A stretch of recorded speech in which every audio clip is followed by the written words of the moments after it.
आज हम जो बेसिकली डिस्कस करेंगे वो फोर्स के ऊपर में डिस्कस करेंगे, ठीक है। लॉज हम इस लेक्चर में डिस्कस नहीं करेंगे, फोर्स डिस्कस करेंगे और 5-6 न्यूमेरिकल आप लोगों को करा देंगे, जिससे फोर्स का कंसेप्ट क्लियर हो जाएगा। तो पहला बात हमारे दिमाग में आता है कि फोर्स क्या होता है, ठीक है। फोर्स, पुश या pull applied any object that is called force. क्या हमने कहा? फोर्स हम उसे कहते हैं जब किसी ऑब्जेक्ट पे पुश या पुल अप्लाइड करते हैं, उसे फोर्स कहते हैं, ठीक है। अगर और आसान करें तो किसी ऑब्जेक्ट को या तो धक्का मारे या तो खींचे, इसी को हम फोर्स कहते हैं, ठीक है। Force may be defined as the push or pull applied on any object. It is called force. ठीक, क्या कह रहा है कि फोर्स हम डिफाइन कर सकते हैं पुश या पुल जब किसी ऑब्जेक्ट पे अप्लाइड करते हैं, ठीक है। किसी भी ऑब्जेक्ट पे अप्लाइड करते हैं उसी को हम फोर्स कहते हैं। अगर हम बात करें कि फोर्स का फॉर्मूला क्या होता है, तो फोर्स इज इक्वल टू होता है the product of mass and acceleration, ठीक है। फोर्स का जो फॉर्मूला होता है वो क्या क्या होता है, तो मास और एक्सेलरेशन का होता है, जहां पे आपको पता है कि where m is equal to mass of the object. Mass क्या होता है? ऑब्जेक्ट का मास होता है, ठीक है। और a क्या होता है? एक्सेलरेशन ऑफ द ऑब्जेक्ट, ठीक है। बताइए, एक्सेलरेशन के भी बारे में आप जानते हो और मास के बारे में भी आप जानते हो, ठीक है। तो मास पिछले चैप्टर में हमने डिस्कस नहीं किया, इसमें हमें जरूरत पड़ेगा। अगर हम एक्सेलरेशन की हम बात करें, अगर एक्सेलरेशन में जाएं, तो एक्सेलरेशन क्या करता है, ठीक है। एक्सेलरेशन का काम क्या है, ठीक है। एक्सेलरेशन जो होता है ऑब्जेक्ट की, उसकी वेलोसिटी को क्या करता है, या तो कंटिन्यू उसको इंक्रीज करता है या तो कंटिन्यू डिक्रीज करता है। यानी कि हम यहां से कह सकते हैं change in velocity, change in velocity, है ना, velocity of the object, of the object, ठीक है। एक्सेलरेशन जो होता है वो 2 टाइप्स के होते हैं, ठीक। ये सब चीजें भी हमने डिस्कस कर चुके हैं। एक तो आपका पॉजिटिव एक्सेलरेशन होता है, ठीक है। पॉजिटिव एक्सेलरेशन इसका मतलब ये हुआ कि इट मीन्स दैट, ठीक है, इंक्रीज, या तो वेलोसिटी इंक्रीज लिखते हैं ना, it means that velocity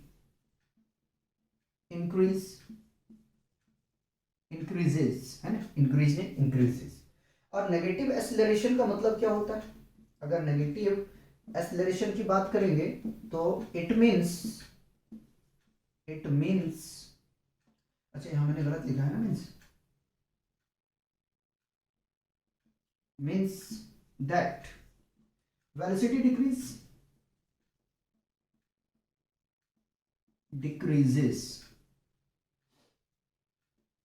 decreases, ठीक। ये 2 चीजें हमने पहले जान चुके हैं, ठीक है। पॉजिटिव एक्सेलरेशन का मतलब कि कंटिन्यू वेलोसिटी बढ़ना, और नेगेटिव एक्सेलरेशन का मतलब है कि कंटिन्यू वेलोसिटी घटना, ठीक है। तो हमने तो चलो एक्सेलरेशन को थोड़ा सा डिस्कस कर लिए, और फोर्स में अभी हमें और थोड़ा सा डिटेल्स में जाना है, ठीक है। अगर हम फोर्स का एसआई यूनिट की बात करें, ठीक है, तो फोर्स का एसआई यूनिट क्या होता है? द एसआई यूनिट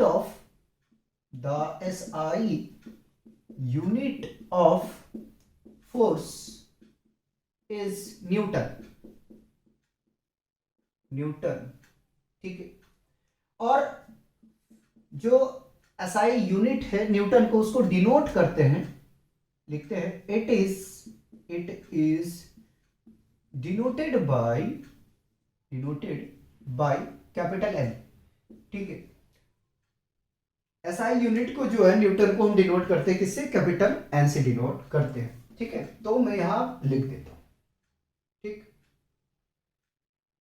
अब देखिए जो फोर्स होते हैं वो किसी सिस्टम के लिए दो तरह के होते हैं, ठीक है। क्या हमने कहा कि किसी सिस्टम के लिए अगर हम बात करें फोर्स तो दो तरह के होते हैं, एक होता है बैलेंस फोर्स और दूसरा होता है अनबैलेंस्ड फोर्स।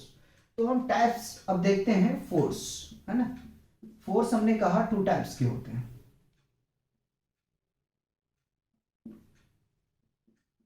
एक होता है balance force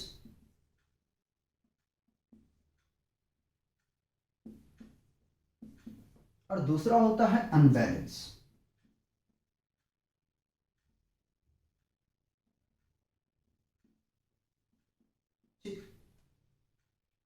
force are two types, balance force and unbalance force, ठीक है।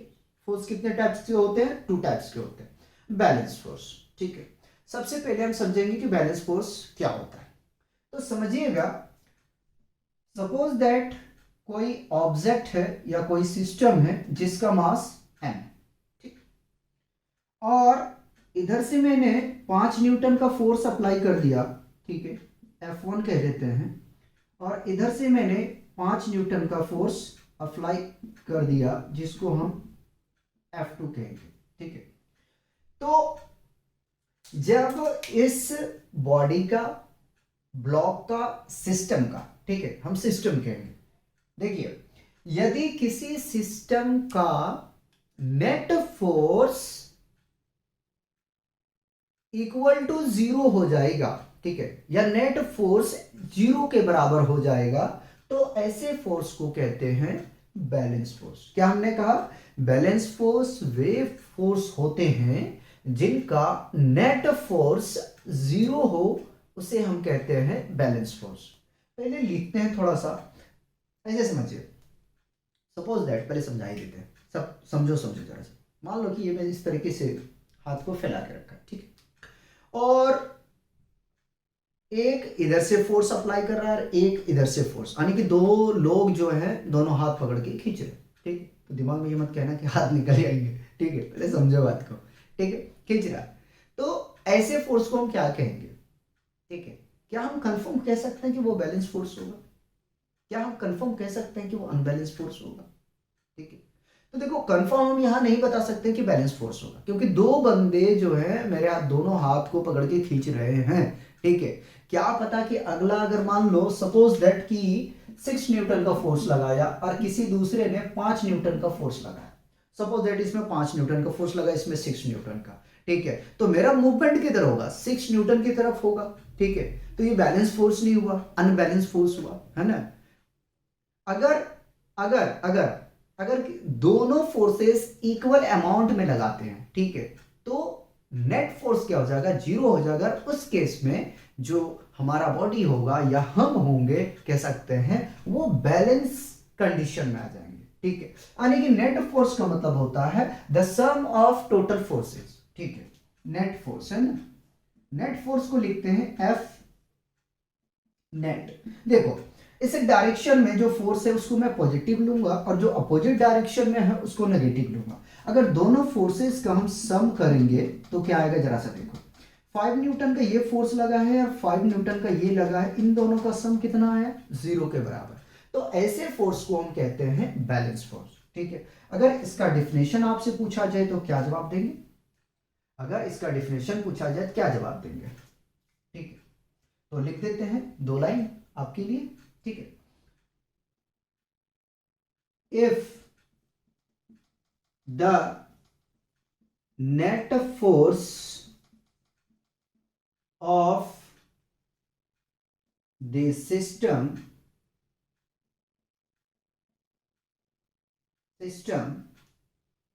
और ऑब्जेक्ट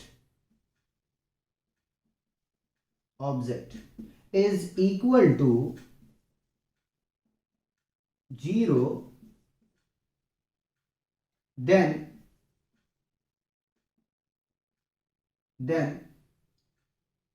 system, है ना, then the system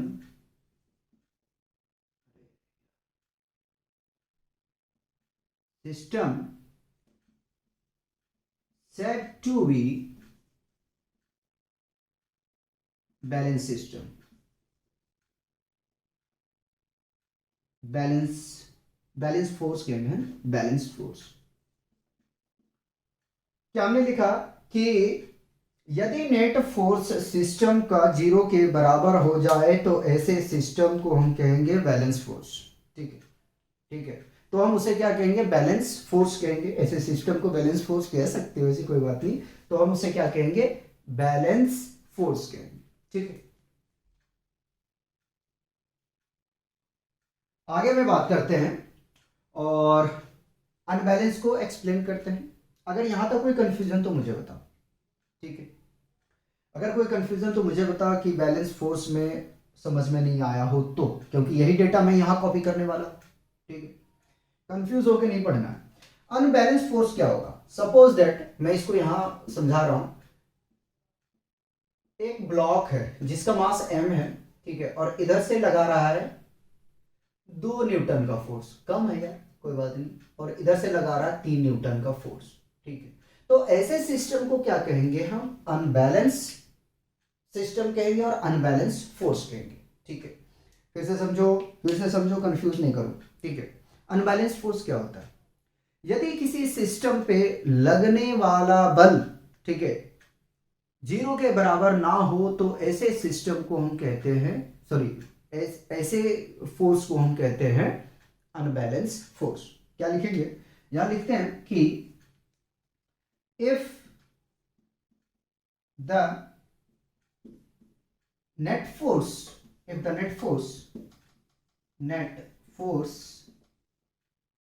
of the system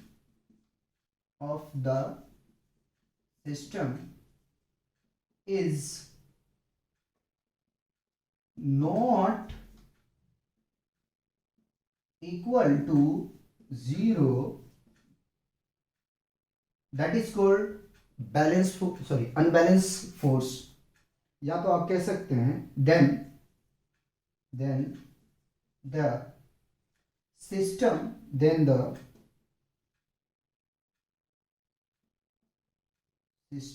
है ना, said to be unbalanced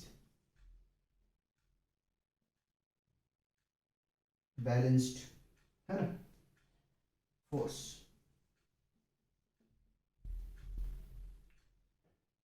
यदि किसी सिस्टम पे लगने वाला बल 0 के बराबर नहीं है तो उसे कहते हैं अनबैलेंस्ड फोर्स। ठीक है, देखो इधर से 2 न्यूटन का फोर्स लग रहा है और इधर से 3 न्यूटन का फोर्स लग रहा था, क्या ये सिस्टम बैलेंस है, नहीं है, अनबैलेंस्ड है। ठीक है, तो इसमें जो फोर्स लग रहा है इनका अब रिजल्टेंट निकालने जाओगे तो -1 न्यूटन आएगा। ठीक है, कैलकुलेट करके देखें, अगर आप देखने जाएंगे तो नेट फोर्स कितना आ जाएगा, नेट फोर्स आ जाएगा आपके पास में 2 - 3 इज इक्वल टू -1 न्यूटन। ठीक है, बताइए क्या इसमें नेट फोर्स 0 है, टोटल फोर्स 0 है क्या, नहीं है। ठीक है, तो ऐसे को हम कहते हैं अनबैलेंस्ड फोर्स। ठीक है, एक बार समराइज करवाते हैं। सबसे पहले हमने पढ़ा फोर्स क्या होता, तो हमने ये जाना कि पुश या पुल किसी ऑब्जेक्ट पे अप्लाइड करते हैं तो उससे हम लोग कहते हैं फोर्स। ठीक है, फिर हमने देखा कि फोर्स निकालने का जो फॉर्मूला होता है वो F = ma होता है। ठीक है, जहां पे m क्या है, मास ऑफ द ऑब्जेक्ट है, और a क्या है, एक्सेलरेशन ऑफ द ऑब्जेक्ट है। ठीक है, पॉजिटिव एक्सेलरेशन अगर है तो इसका मतलब है कि कंटिन्यू वेलोसिटी बढ़ रहा है, और नेगेटिव अगर एक्सेलरेशन है तो कंटिन्यू वेलोसिटी घट रही है। फिर हमने देखा कि SI यूनिट क्या होता है, फोर्स का। तो SI यूनिट जो होता है फोर्स का वो न्यूटन होता है। ठीक है, और न्यूटन को डिनोट किया जाता है कैपिटल N से। फिर हमने आगे में जाना कि फोर्स जो है वो 2 टाइप्स के होते हैं, एक बैलेंस फोर्स होता है, एक अनबैलेंस फोर्स होता है। फिर मैंने आपको समझाया कि बैलेंस फोर्स हम तब डिफाइन करते हैं यदि किसी